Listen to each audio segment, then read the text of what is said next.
기관들에게 보내서 걔네들이 재기능을 할수록 한 다음에, 그런 다음에 이제 여과를 시켜서 대소변으로 배출하거나 아니면 땀이나 폐로 배출을 하는데요.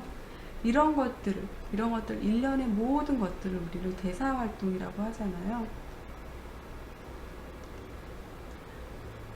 근데 이런 것들을 대사활동에 필요한 재료가 있어요. 그거는 이제 산소죠. 그러니까 인체는 굉장히 많은 산소로 되어 있거든요. 그래서 산소 없이는 생존할 수 없으며 생명을 유지하고 성장 발달하기 위해 식품을 통해 외부로부터 영양소를 섭취하죠.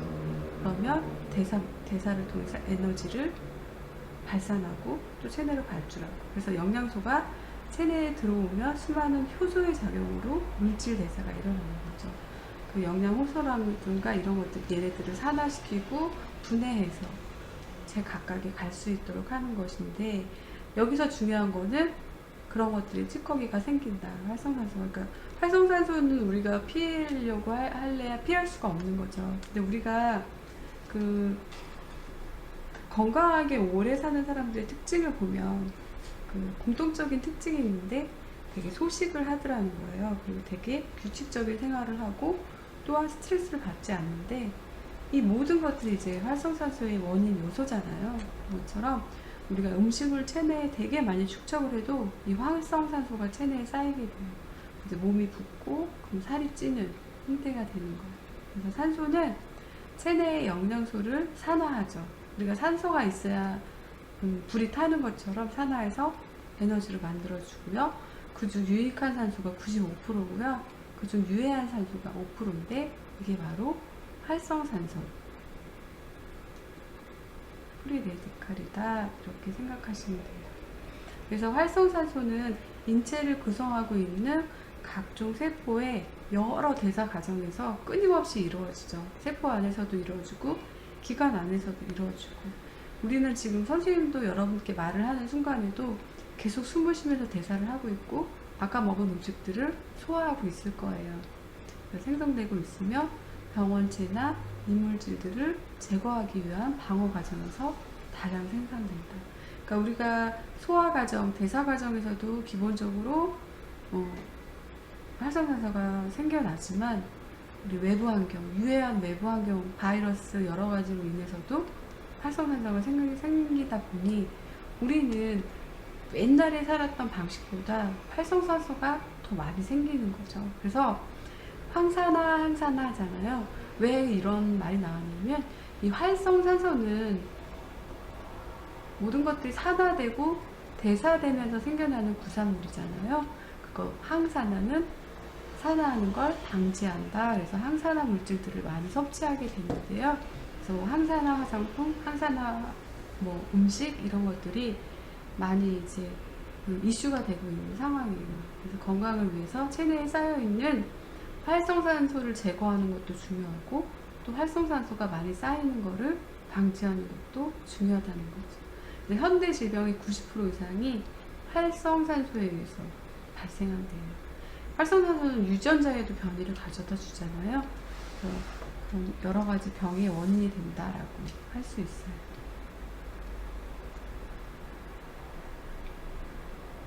그러면 이제 활성산소는 도대체 어떤 구조로 되어 있기 때문에 프리레디컬이냐 하냐, 얘네들이 유리전자는 각각 짝을 이뤄서 이렇게 생존하는데요. 이 유리전자가 짝을 이루지 못하고 여기저기 흩어져 있고 불안정한 상태로 있다 해가지고 프리레디컬이라고 명명을 했어요. 그래서 활성산소는 짝을 이루지 못한 유리전자다. 그래서 불완전한 산소 화합물이다. 이렇게 말하고 있는데요. 생체 내 산화 반응, 산소를 만나서 발생하는 모든 대사작용을 우리는 산화 반응이라고 하거든요. 그러니까 산화된다. 산화가 되려면 산소가 필요하고요. 여러 가지 물질들이 필요한데 이런 것들을 통해서 하는 것이 산화 반응인데, 산화 반응의 중간 산물로서 세포막 구성성 비인 인지질과 반응하거나 지질 가산화물을 만들어서 세포막의 구조를 변화시키며 세포의 성장 기능을 방해한다. 그러니까 얘네들은 인지질, 지질이라고 했잖아요.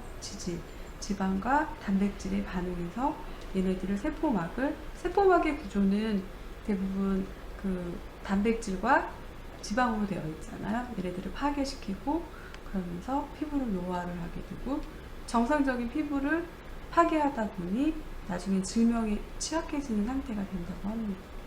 그래서 정상적인 체내에서는 대사는 무조건 일어나죠. 여러분들도 이거를 듣는 그 순간에 대사가 이루어지고 있거든요.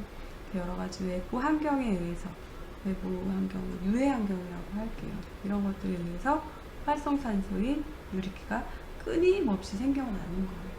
근데 얘네들은 스트레스를 받거나 푹 쉬지 못하거나 하면 얘네들이 더 이렇게 막 활성화가 된다고 해요. 그래서 이런 외부 환경, 우리 너무나 노출되어 있죠. 또 자동차 배기가스, 바이러스, 또 오염된 음식을 먹으면 얘네들을 이 독성분을 해독하기 위해서 또 엄청난 부산물을 만들어내고요. 유전자 범용된 과일과 채소들, 아주 중요한 태양열, 자외선 등, 그리고 니코틴, 담배, 또 스트레스, 약을 해독하기 위해서 간에서 여러 가지 대사작용을 통해서 이제 그런 것들이 발생한다고 생각하시면 돼요.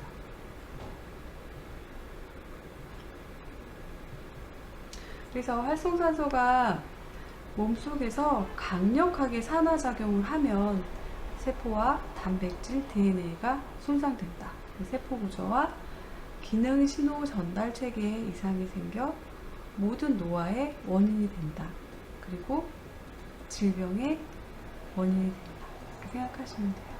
그래서 체내 유전자에 상처를 내고 지방분을 산화해서 콜레스테롤을 만들죠. 그래서 그 혈중 콜레스테롤을 높이고 암, 당뇨, 심장질환.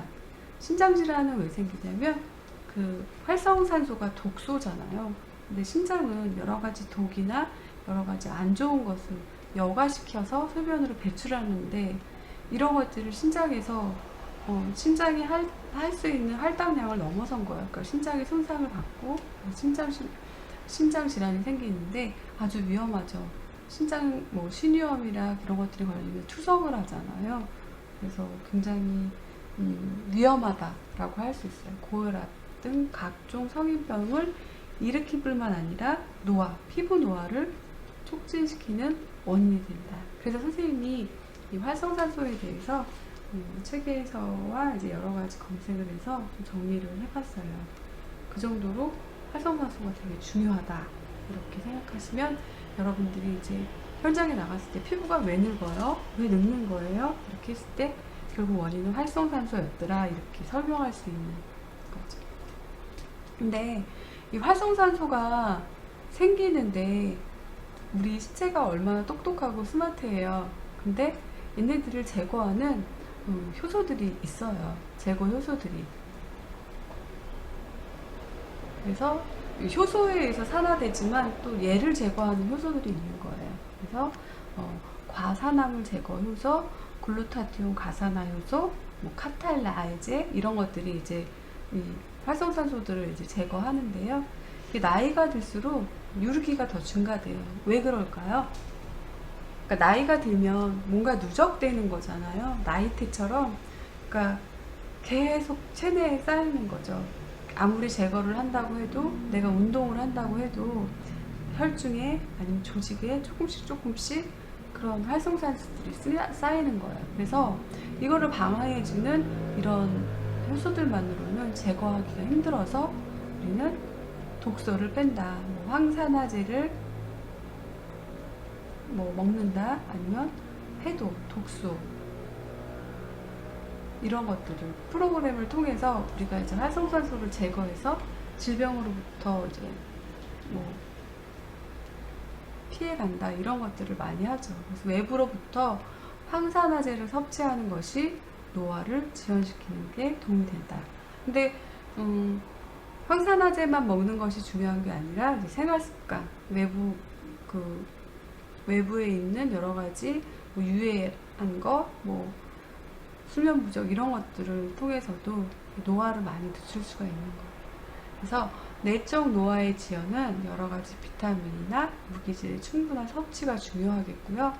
지질 섭취의 억제. 너무나 많은 지방을 먹게 되면 혈중에 이제 콜레스테롤이 증가하죠. 얘네들을 지방을 떠도는 지방들을 제대로 산화시키지 못하면 이제 혈중에 이제 콜레스테롤이 쌓이게 되기 때문에 그런 지질을 성분을 이제 조금 먹는 게 중요하고요. 여러 가지 항산화제 섭취로 항산화력을 높이는 게 중요한 거죠. 그리고 가장 중요한 자외선 차단제를 꼭 바르는 것이 중요해요. 그 자외선 차단제는 우리가 이제는 기초 화장품의 마지막 단계라고 하잖아요. 그래서 바람, 열, 담배 등 외적 노화는 피부 노화를 촉진하는데 이런 것들이 다 활성산소를 만들어내는 기전이다. 그렇게 생각하시면 돼요. 그럼 이제 황산화제, 그리고 활성산소를 없애주는, 체내에 있는 활성산소를 제거하는 거를 이제 황산화제라고 그러죠. 이제 황산화제를 투입하거나 우리가 투여하거나 우리가 먹거나 아니면 이제 황산화제를 바르거나 이랬을 때 이제 피부에 좋은 영향을 끼치는 건데요. 비타민 E는 지용성 비타민이에요. 그래서 지용성 비타민으로 보통 비타민 E 혹은 토코페롤이라고 하죠. 얘네들을. 그래서 야채, 기름씨, 콩, 옥수수, 땅콩, 밀가루, 마가린, 고기와유제 보통 이렇게 지용성 성분에 많이 포함되어 있어요. 그래서 비타민 E를 먹는 것이 중요하고요. 경구용 비타민 E는 토코페롤 아세테이드, 토코페릴 석시네이트 이렇게 형식으로 되어 있다고 합니다. 그래서 이렇게 우리가 이렇게 종합 비타민제를 보면 이렇게 되어져 있는 이름들이 이제 비타민 E를 포함하고 있다 생각하시면 돼요.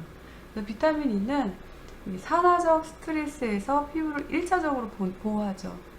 우리가 피부가 산화하는 게 뭘까요? 우리가 체내에 산화하는 건 음식을 섭취하거나 외부 물질에 대한 방어라고 한다면 우리가 피부에서 봤을 때 산화는 뭘까요? 그쵸? 각하주기인 거죠. 각하주기를 통해서 우리는 계속 대사를 하고 있잖아요. 대사 활동을 하는데 이 안에서 피부 안에도 부산물이 생기거든요. 그래서 이런 산화되는 부산물을 피부를 1차적으로 보호하고 지용성 황산화제로 지질과 산화를 감소시킨대요. 그리고 또 더 나아가서는 심혈관 질환을 예방한다고 합니다. 그래서 비타민 E를 복용하거나 바르는 경우에는 광보호 효과가 있어요. 비타민 E를 바르면서 산화를 방지하면 피부에 이제 여러 가지 이제 면역력이라든가 이런 것들이 생기면서 광보호 효과가 있고요. 피부에 토코페롤을 바르면 일광 화상이 줄어들고요. 만성 자외선 비 노출로 인한 손상도 감소한다.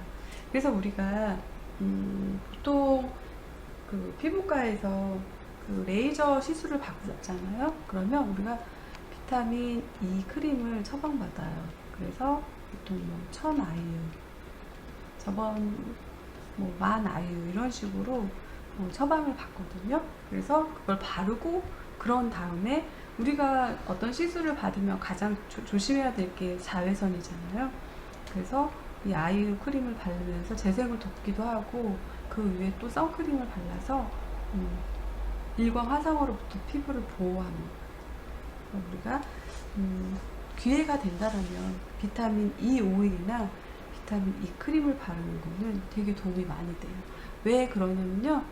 우리가 비타민 C도 항산화고 비타민 A도 이제 피부에 좋은 역할을 하는데요. 이 바이타민 C와 비타민 A의 특징이 있거든요. 아주 강력한 특징인데요. 공기와 빛을 닿으면요. 굉장히 많이 불안정한 상태로 변해요. 그래서 얘네들의 효과가 현저하게 낮아지거든요. 근데 거기에 비해서 이 토코페롤은 불안정한 상태가 얘네들보다는 조금 낫다는 거예요. 그래서 효과 면에서는 얘네가 비슷할 수 있지만 이 안정성 부분에서는 얘네보다는 비타민 E가 더 크다라고 할 수 있어요. 여러분들이 기회가 되신다면 비타민 C 크림도 좋고 A 크림도 좋지만 레티놀 크림도 좋지만 비타민 E 크림을 바르는 것도 좋다. 저는 생각해요. 선생님은 그거 바르고 있거든요. 그래서 근데 얘네들이 이제 과도하게 과영양이죠. 비타민은 지용성 비타민이잖아요. 그래서 얘네들을 과하게